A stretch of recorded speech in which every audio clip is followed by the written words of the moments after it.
My name is Zoe. I'm 28 years old and I work as a financial analyst. My grandfather passed away 3 months ago. He went peacefully, in his sleep.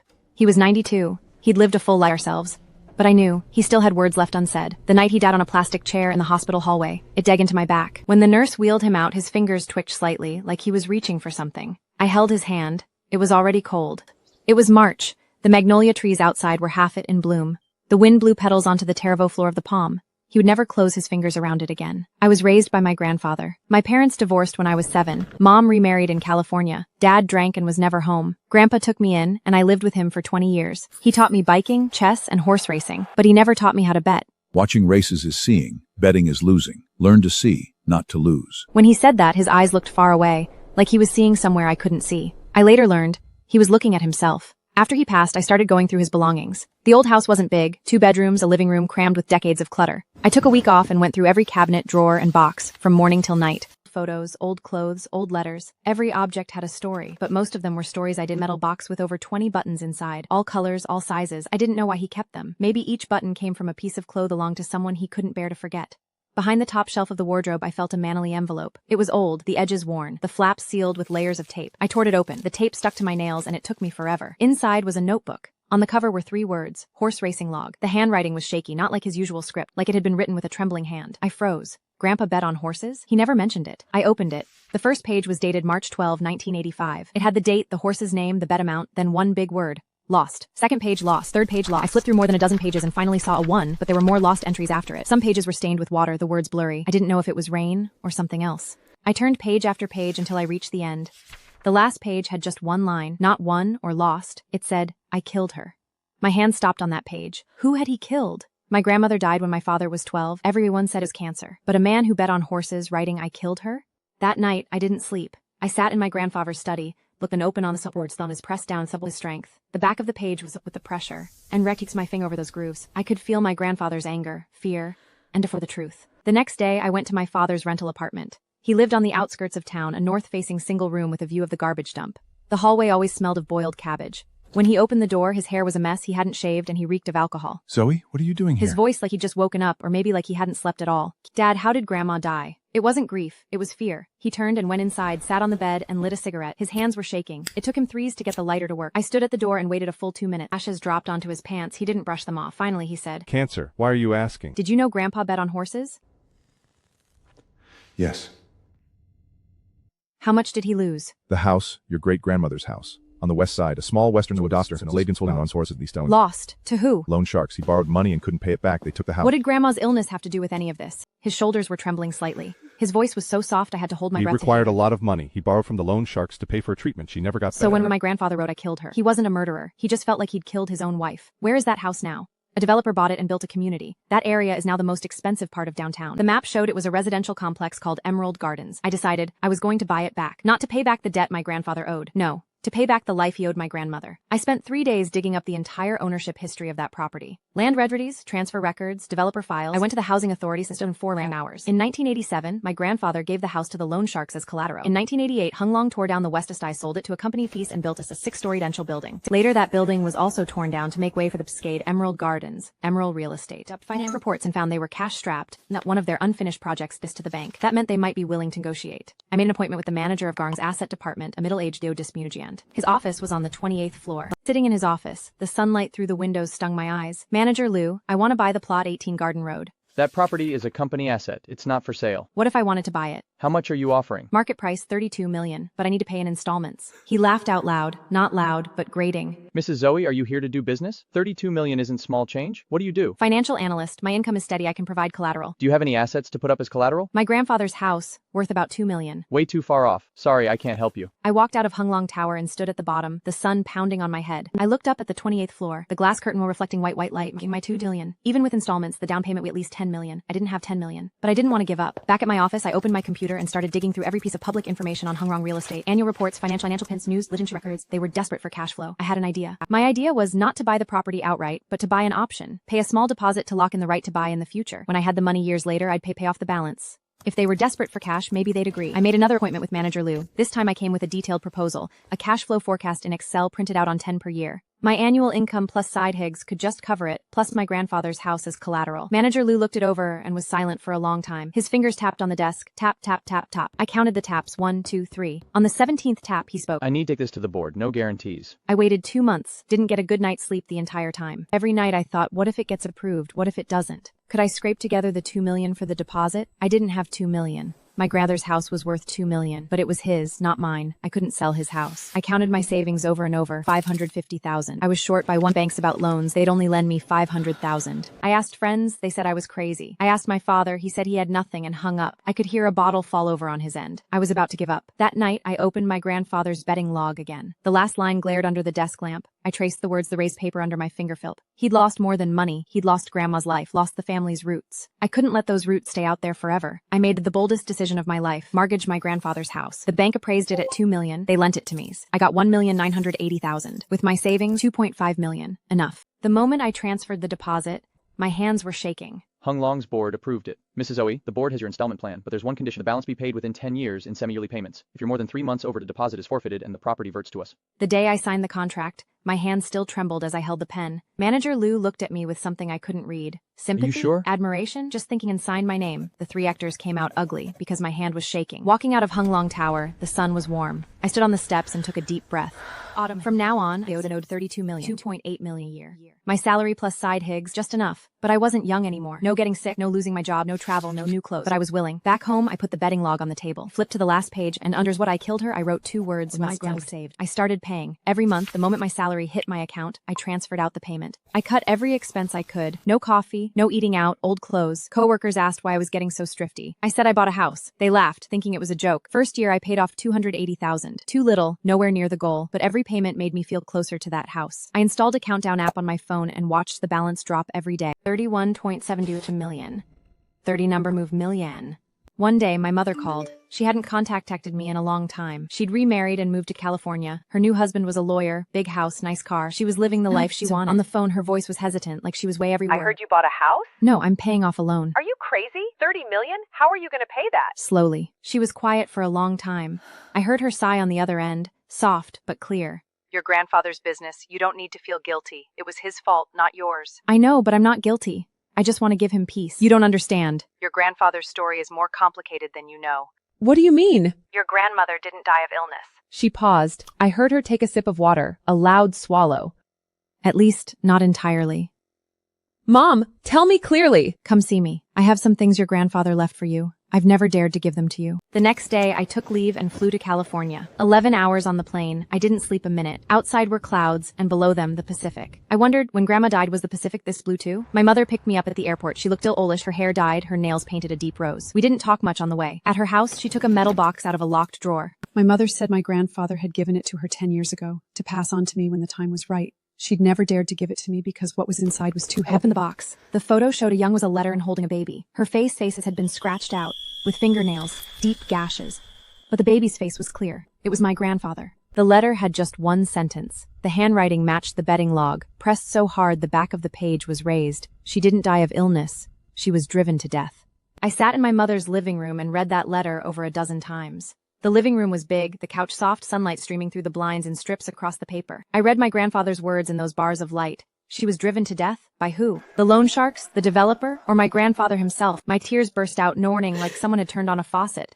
They went to the hospital? Yes. Right in front of your grandmother, they said they were going to take the house and cut off your grandfather's hand. Your grandmother was already very sick. She couldn't handle it. She passed away that same night. The doctor said her condition worsened. But you know what your grandfather said? He said, I did this. I clutched the letter. My nails eyed him have stecks. So when Grandpa wrote I killed her, he truly believed he'd killed her. He quit gambling later, but he could never quit the guilt. He lived to 92 and he thought about your grandmother every single day. He said she was the one in mother was them he's stripping this life. He also said, if he had in the guest room at my mother's house, flipping through the betting log, moonlight came through the window, falling on all those lost entries. They turned eyes to different colors. Every lost was a desperate attempt. He tried countless times to win back that could save her. But he never won big. He doubled down each time and lost even worse. He wasn't a gambler, the leather worn smooth with use. That was the warmth of my grandfather's hands. Grandpa, you worked so hard. You did everything you could. I'll take it from here.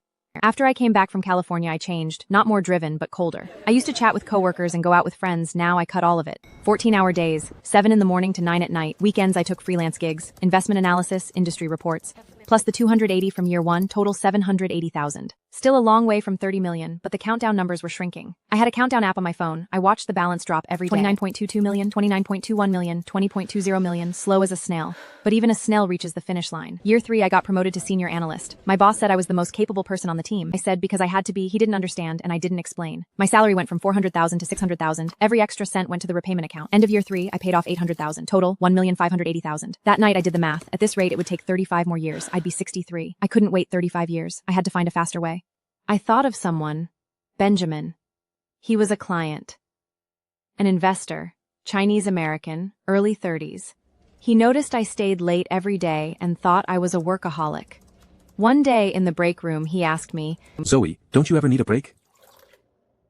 I need money. Maybe he could help me.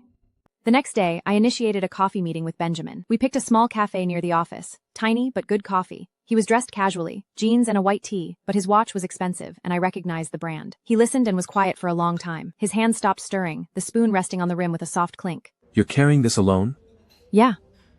You're crazy. A lot of people say that. He didn't laugh. He looked at me.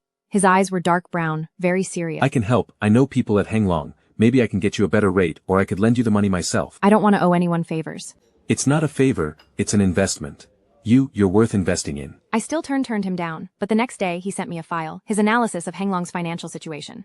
The charts were beautiful, the data thorough. He said they'd pay off the balance in one lump sum. I might be able to negotiate a significant discount. A lump sum payoff. I hadn't even dared to think of it, but his logic made sense. If I could borrow the money and pay it all off at once, the interest savings and discount could be equivalent to a year or 2 of salary. I started seriously considering the possibility. Benjamin said he could help me find investors. I agreed. Benjamin helped me set up a crowdfunding page. The title was, the design was simple, white background, black text, with photos of me and my grandfather's betting log. The day it launched, I expected nothing. But we got a few thousand taker by the thirds on the first day. After a week, the totals stalled at around 80,000, far none the 2 million I needed. I started getting anxious, couldn't sleep, kept refreshing the page, but the numbers barely moved. Crowdfunding takes time and luck. We need to think of other options. I tried every channel, social media posts, influencers, media outlets, some covered it, but the response was lukewarm. After a month, we were still under 150,000.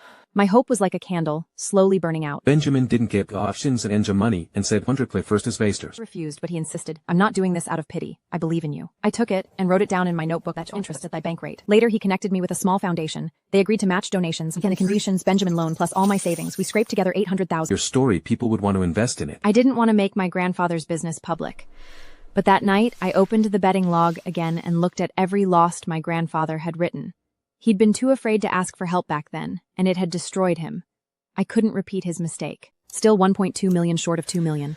I grit my teeth and took out a second mortgage on my grandfather's house for a larger interest rate of the 2 million deposit. Not with luck, but by grabbing every lifeline till my hands bled. Benjamin became someone very important in my life. Not a boyfriend, at least not yet. He was more like my partner, or more like someone standing behind me pushing me forward. He helped manage my money, like found and paid off $1 million. It's not a gift, it's a loan, okay? Year 4, I paid off after 2 million. Year 5, 25 million. With great interest, then remaining balance would go no longer a astronomic.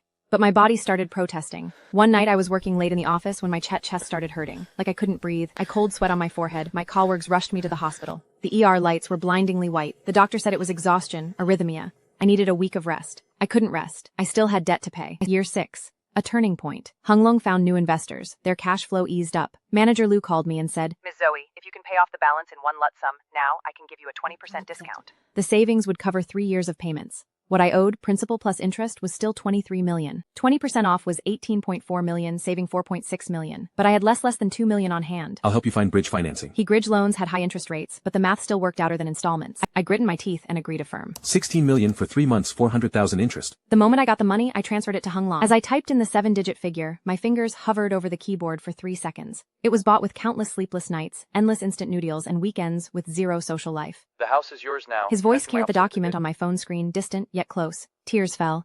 Not crying, sobbing. For Grandpa, for Grandma, for myself. It took 6 years, but I finally bought that house back. Not bought back, redeemed. Redeemed Grandpa's guilt, redeemed our family's roots. That night, I took the property ownership document to my grandfather's grave. Burned cemetery was evacuate, saw him flee, the lead has a him to roots. Grandpa, the house is back. You can rest easy now. The wind blew, the ashes rose like black burbling one by one into the night sky. I was looking for Jade Garden, number 18. The developer had torn down the old building in the 90s and built new ones, but the ginkgo tree in the courtyard was still there. It was thicker and taller than I remembered. No, I didn't remember it at all. I was seeing it for those times. but Grandpa had described it countless times. And planted this tree. She said ginkgo trees live a limely should too. That light said that, later went out. Now late is out. Liv standing under the tree, sunlight filtered through the ginkgo leaves and fell into my palm. I crouched down and Grandpa'd played here as a child? Soft? Had Grandma admired flowers in this yard? I didn't know, but I knew the tree had seen them. The trunk was cracked with age, the bark rough, moss growing in some places. I decided I wouldn't sell the house or rent it out. I'd keep it and use it for something. I gave the house a name, our whole fashion house. Not just fessing what we'd lost, confessing what we'd failed to cherish. I sent a message to every family member, come the confession house for one night every mid-autumn festival. The message went out. My phone screen stayed light for a long time. No responses. My father was the first to reply, just 2 words, second. I'm not going either. My aunts and uncles all refused. They thought I was crazy. I understood. I understood it. Nobody wants to face their mistakes. The wear of us decks their own mistakes can Spanish means stripping yourself and to look at the rot inside. But I didn't push. The first mid-tom festive, I came alone. I brought a pot of tea, a book, and sat under the ginkgo tree watching the moon. The moon was full, hanging from the treetops like a white lantern. The ginkgo leaves shimmered silver in the moonlight. The wind ristled the leaves like someone whispering. I closed my eyes. What I heard wasn't the wind, but my grandfather's voice. Zoa, I'm sorry. I couldn't keep our home together. Grandpa, now it's kept. I wrote down my own mistakes in a notebook. I hadn't been good enough to Grandpa. I hadn't spent enough time with him. I kept thinking there'd always be more time, but when he left, I wasn't there. When he took his last breath, I was still at the office. It was a nurse who called. I closed his G. That feeling, cold and stiff, I'll never forget it. But time doesn't wait. That night, I wrote until my hand ached. When I finished the last word, I closed the notebook and left it under the ginkgo tree, for the wind to read, for the moon to see, for my great-grandmother to know. The second mid-autumn festival, my father came. My mother came on the 3rd year. She also picked a room and stayed the whole night. When she came out in the morning, she was holding an old photo, her wedding picture with my father. The grandfo had yellowed, the corners curled, and I couldn't hold this family together. I didn't speak. She continued. When I left, I thought I was the victim. Your father drank, your grandfather gambled, the family was beyond saving. But I forgot, I was also part of this family. When I left, the family broke even more. Walls way to mole for the letter, a traffic tit, a bottle cap. Every object was a confession. My father had put up a beer ball cap. It was Qingzhou iron, already rusted. Next to it was a note. Drank for 20 years. Drank my drink anymore. I didn't know if he'd truly stopped, but at least he was trying. Quitting drinking isn't a one-day thing. It's a battle you have to restart every day. But after that, I never smelled alcohol in his room again. Grandpa's longest daughter married in neighboring city and wherever he's home, hated a strange and repressing fears. She walked into confession house without a woodard and straight upstairs. Her footsteps were heavy, like every step was a struggle against something. The next morning, she came down with swollen eyes and a red nose. But today I finally understood he gambled. He was trying to save Mom. He didn't lose because he was evil. He lost because he was stupid. She smiled when she said it, not a mocking Gramps, a bitter one. Also stupid, just like hatred into the own marriage, I couldn't stand. Later he left, and I realized it was me who pushed him away. She put her divorce certificate on the wall, bright red cover, gold embossed lettering, beside it a note. I looked at that note, my nose stinging. Hated the wrong person. Our whole hated Grandpa for destroying the family. They had hated the wrong person. We'd hated Grandpa for destroying the family. He paid for it his whole life. Loved her so much to 92, right up to writing I killed her. Every mid-autumn festival, more and more people came to the confession house. From 1 person to 2, then to a dozen. Family members who'd long lost touch started talking again. They'd stay the night and have breakfast together the next morning. No one argued. No one brought up old scores. They just sat together, drinking tea, watching the He just loved too much. I used to blame my losses on bad luck, but it was just me being a coward. My father stood by the window looking at the gin tree in the yard. His back drank his... I wasn't so runched because I hated my own incompetence. I don't hate anymore. Point just makes you want to drink more. This house, to great-grandmother to grandfather, from grandfather to father, from father to me. 4 generations, 100 years, cracked, but not shattered, but never fallen. Like that ginkgo tree. The wind had blown for 100 years and it was still standing. Ginkgo trees are incredibly resilient. They can live for millennia. This tree was still young. It would still see our next generation, and the one after that. In the 6th year, Benjamin proposed. Not in a restaurant, not in a movie theater, in the courtyard of the confession house under the ginto tree. It was autumn, the gintolos leaves golden. He knelt on the ground holding braid on it. Zoe, you're not paying off a debt. You're building a home. I want to build it with you. I cried. Benjamin wasn't a perfect man. I knew all his flaws. He couldn't cook, he could be stubborn, he wasn't great at expressing emotions. But he'd never tried to change me, he just stayed by my side. By my side through the payments, through the late nights, through watching that ginkgo tree. Yes. The wedding was in the courtyard. 2 rows of chairs under the ginkgo tree, a white cloth draped across. No emissary, no band. My father walked me down and handed me to Benjamin. My father wasn't drunk, his hands didn't shake. My mother sat in the front rows in a light blue dress, her eyes red, over a dozen people, sitting neatly in rows. Zoe, I'm marrying you not because your story is touching but because you are. I'm marrying you not because you helped me pay off my debt, but because you showed me I'm fell on our shoulders. One landed perfectly in my palm, small and golden, like a little fan. I tucked that leaf into the bedding log, right next to my grandfather's words. In the 7th year, I got pregnant, a girl. I named her Hope. Not because she was our family's hope, but because she represented the future, a future where we wouldn't repeat our mistakes. I handed the confession house over to a foundation, not sold, but entrusted. The foundation would use it to help families burdened by medical debt. The first couple to stay, the husband lost $800,000 gambling on soccer, and his wife wanted a divorce. They stayed one night. The next morning, they came out holding hands. The husband put a written IBO on the wall, amount and date in ballpoint print. Next to it wrote another line beside it. His wife wrote a more than just ha. I looked at those 2 lines and thought of my grandfather's betting log. He had written, I killed her. Now it forgave more than just him. From killing to forgiving, 40 years, a whole house, an entire generation. I stood in front of that wall for a long time. Behind every note was a person. It was a living, breathing confession log. Hope was born 8 line with a loud cry. Benjamin said she was definitely going to be a strong-willed girl. I held her under the ginkgo tree. The autumn wind rustled the leaves. Will she know the story of this place? No, she just needs to know at home is always a place you can come back to. But I knew. The past doesn't disappear. It just gets carried. I pressed Hope's footprint onto the last page of the betting log. A nurse had taken her footprint in the delivery room, tiny, pink, all 5 toes clearly visible, and painted it right next to my grandmother's words. Next to, I killed her. Wrong, a death and a birth. I also took out my grandmother's letter from the drawer, the one that said she didn't die of illness, she was driven to death. I didn't put it on the wall, just tucked it into the notebook's inner pocket. I thought, when Hope grows up, I'll show her this letter. Not to teach her hatred, but show her that some is grow from love. The notebook sat there like a bridge, from Grandpa to Hope. If only your grandfather could see her. He does. He's been watching all along. The ginkgo leaves fell covering the footprints, then Grandpa's tremble like prayer. Like this family, through all the storms, still standing. When Hope turned 1, my father finally quit drinking. He said it was because of the confession house. That night he'd realized he didn't hate his own incompetence, he hated that he never had the courage to face things. Now he did. He started going to AA meetings once a week without fail. Once I went to pick him name and saw many years they drank, how many days they'd been sober. My name is David. I drank for 23 years and I've been sober for 360. Everyone applauded, smiling. He was seen him smile in a long time. His teeth were a little yellow, but his smile was real. My mother changed too. She started flying back from California once a month, staying at the confession house, helping the foundation receive families in need. I owe you all. She put a boarding pass on the wall, blue, with the date and flight number. Beside it, a note 2800 kilometers. It took me 7 years to fly back. My book was published. The title wasn't The Betting Log, but The Confession House. Not my autobiography, but letters from people who'd stayed at the confession house. Every letter was a story, every story a kind of pain. It took me half a year to sort through them, some on sticky notes, some on napkins, some on the backs of medical records. My mother and father remarried. No ceremony, just under the ginkgo tree. My aunts and uncles all came, everyone laughing and crying. My mother wore a white dress she'd just bought. My father wore his one clean shirt, white, the collar a little yellowed but neatly ironed. They exchanged rings as the ginkgo for Reeve's wedding. My mother had kept them all these years. The wind blew, leaves landing on their shoulders. My cousin said it was Grandpa's blessing. I didn't know if that was true, but I hoped it was. I owe you a home. Don't pay it back. Let's build one together. In that moment, I felt this house come alive. Not the bricks and mortar, but the people living in it. The ginkgo tree my great-grandmother planted had finally seen this family reunited again. It's raining! Golden rain! Everyone laughed. Golden rain. How beautiful. I'd never imagined ginkgo leaves could be this beautiful.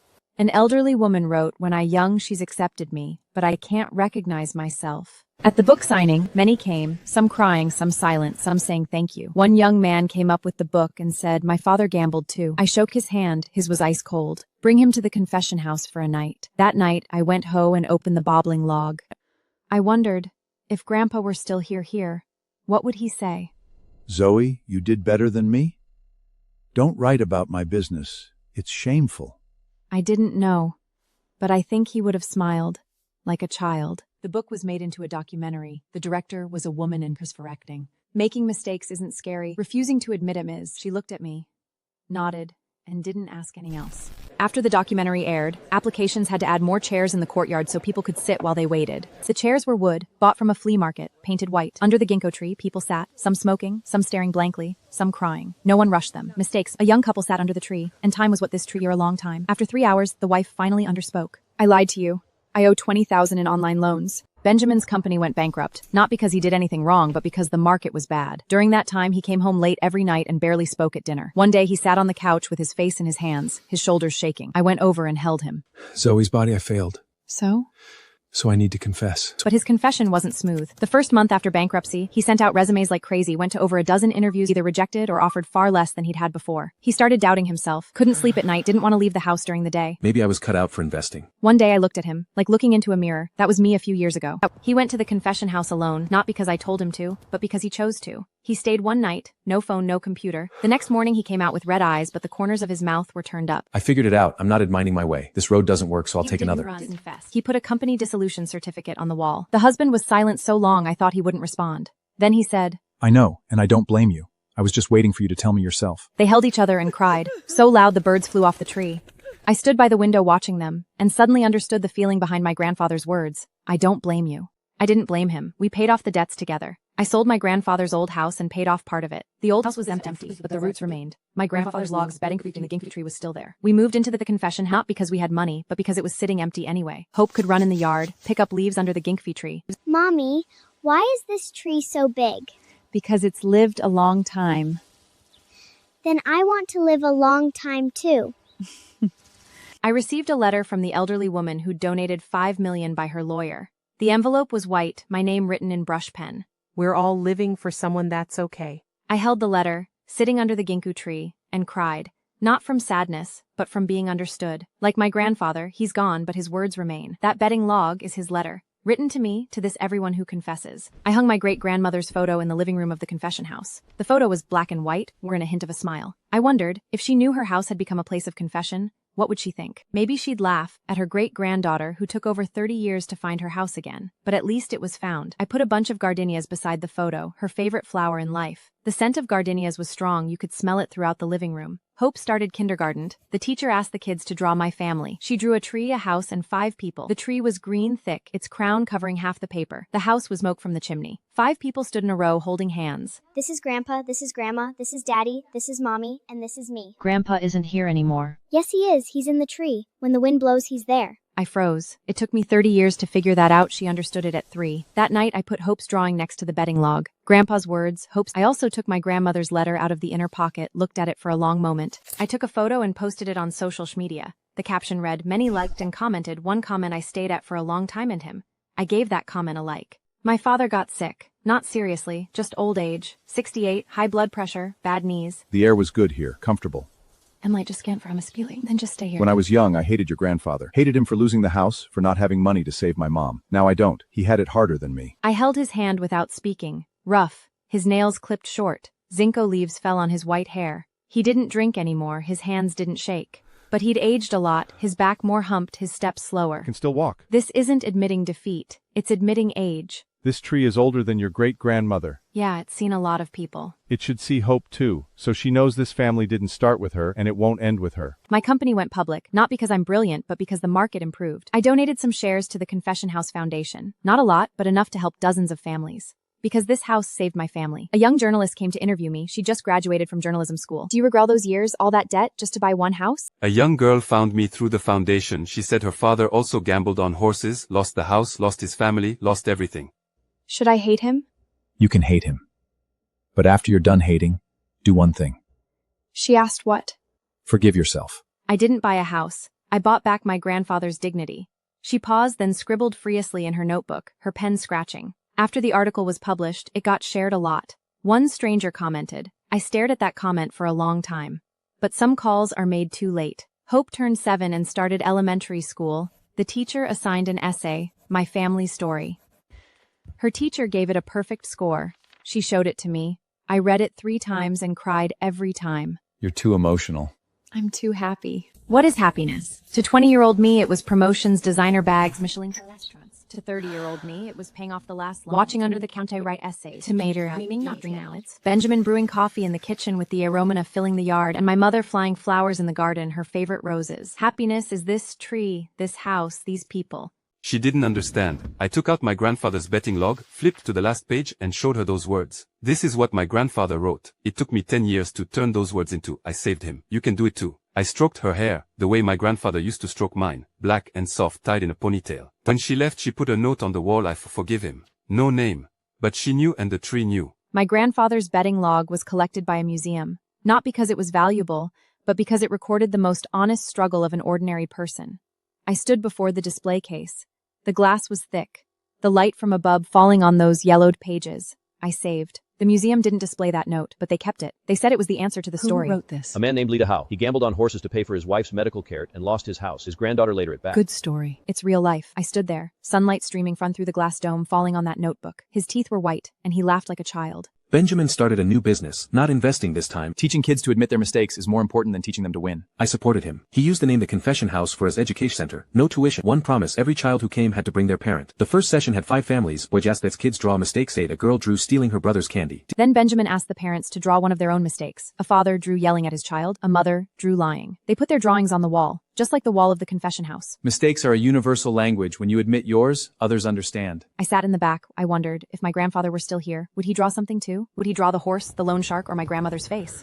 But I knew he wouldn't need to. His mistakes had already been forgiven. Mommy, why do you always look at that old notebook? Because it's a letter from your great-grandfather. What does it say? It says a mistake. I made a mistake too, and I spilled milk years apart, separated by yesterday. But they shared one thing. They both needed to be forgiven. I crouched down to look into Hope's eyes, brown, Bright like glass mall's time. I'll remember. I picked her up and walked to the ginkgo tree. The leaves were turning yellow, autumn coming again. Another mid-autumn festival. This Mungmer house needs this househouse could stand, and forgiveness would be given. And that was enough. I dreamed of my grandfather. He was sitting under the ginkgo tree, wearing his old gray jacket, holding the bedding log. His fingers didn't shake. His face was clean, wrinkle-free. Zoe, thank you. For what? He said, for showing me that mistakes can blossom. Golden yellow covering the yard like a golden blanket. Benjamin was brewing coffee, the scent drifting into the bedroom. Hope was drawing the tree on the floor. She was due to Ken with May the crayon and very focused. Then I took my grandmother's letter out of the drawer and read it again. Watobaidolivlet letter in Punheiser beg me and hatred. Ren siwang readamui day. By then she'll understand that mistakes can bloom.